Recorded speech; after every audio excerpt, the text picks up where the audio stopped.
प्राचीन समय की बात है। एक बड़े राज्य में राजा और उसकी रानी रहते थे।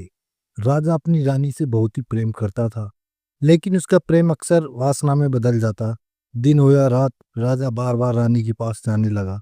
शुरू में रानी को कोई आपत्ति नहीं हुई, लेकिन धीरे धीरे उसने अपने शरीर को कमजोरी महसूस करनी शुरू कर दी। उसके चेहरे की चमक फीकी पड़ने लगी, आंखों के नीचे काले घने घेरे आने लगे और चलते फिरते थकान रहने लगी। सबसे बड़ी समस्या ये हुई कि रानी को योनि में पीड़ा और जलन होने लगी। राजा को ये सब दिखाई तो देता, लेकिन वह अपनी इच्छाओं पर नियंत्रण नहीं रख पाता रहा था। रानी भी राजधर्म के कारण मना नहीं कर पाती।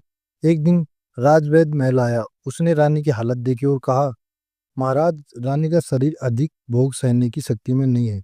योनि में लगातार पीड़ा और कमजोरी का कारण यही है कि अत्यधिक संभोग से उनकी मांसपेशियां दुर्बल हो रही है। यदि यह चलता रहा तो संक्रमण और गंभीर रोग भी हो सकते हैं। राजा चौंक गया।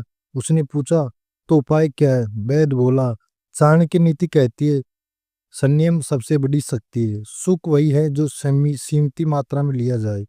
स्त्री का शरीर एक पुष्प की तरह है। यदि उसे बार बार तोड़ने की कोशिश करोगे तो वह जल्दी मुरझा जाएगा। राजा को अपनी गलती का एहसास हुआ।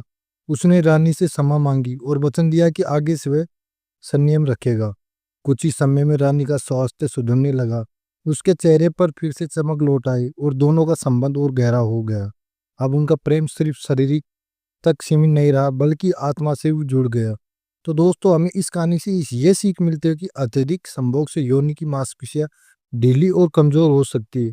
संक्रमण और दर्द का खतरा बढ़ जाता है। सच्चा आनंद संयम में और संतुलन में है। तो दोस्तों, ये कहानी कैसी लगी प्लीज़ कमेंट करके ज़रूर बताना। अगर आप चैनल पर नए हो तो प्लीज़ दोस्तों चैनल को सब्सक्राइब कर लेना और वीडियो को लाइक शेयर ज़रूर करना।